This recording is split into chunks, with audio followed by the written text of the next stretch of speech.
Aslında imkan olsa böyle kendini durgunluğa salmış bütün arkadaşlar dünyanın değişik yerlerine gidebilse, hatta Türkiye'nin içinde bence 1 milyon insan çıkarmak lazım. Yani sizin bünyenizden böyle sahip, erkan, talebe, kardeş, dost, taraftar, muhit, sempatizan 1 milyon insan çıkarmak lazım. Zannediyorum gittikleri yerlerde kendilerini Müslümanlığı yeni tanımış gibi cedid hissedecekler. Kendilerine çok ciddi hizmetler terettüp edecek. İş yapıyor olmanın zevkiyle, şevkiyle, hazzıyla Müslümanlığı yeniden bir kere daha bu hizmeti imaniye ve Kur'aniye'yi ilk dönemde duydukları gibi yeniden bir kere daha duyuyor gibi olacaklar. Eli ayağı tutan herkes bence o hicret mülazasını, hicret düşüncesini herkeste uyarmak lazım. Ben diyorum ki herkes gitsin oraya. Ha, gidemeyenler, ki Efendimiz'le hicret edemeyenler bile kalmıştı. Zayıflar diyor Kur'an-ı Kerim onlara. Zayıflar, gidemeyecek insanlar, kendi yurduna, yuvasına çok aşırı tutkun olan insanlar. Bence herkes için bir gaye-i hayandır. Yüce bir davaya gönlünü vermiş insanlar, sahabe gibi, tabi'in gibi, tabakat yazarlarının beyanına göre 100.000 sahabi vardı. Kadın, erkek, çoluk, çocuk. Ama Medine mezarlığına gömülen insanların sayısının 10.000'den fazla olmadığı söyleniyor. Demek ki 90.000 sahabi kendi Medinelerinin, hem de Medine gibi bir Medine'nin dışında vefat etmişler. Bu meselelerinin takdiri onlara kalmış bir mesele.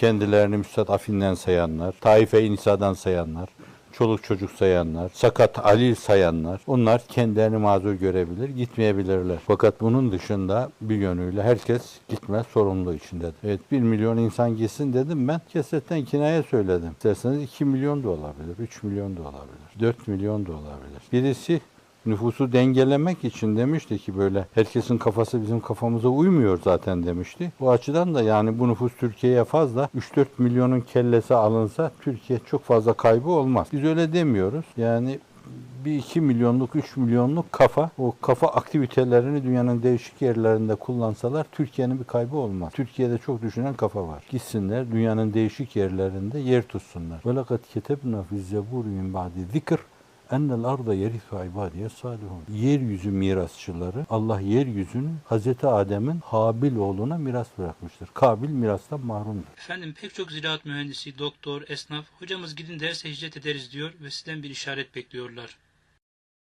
Gidin. Gidin.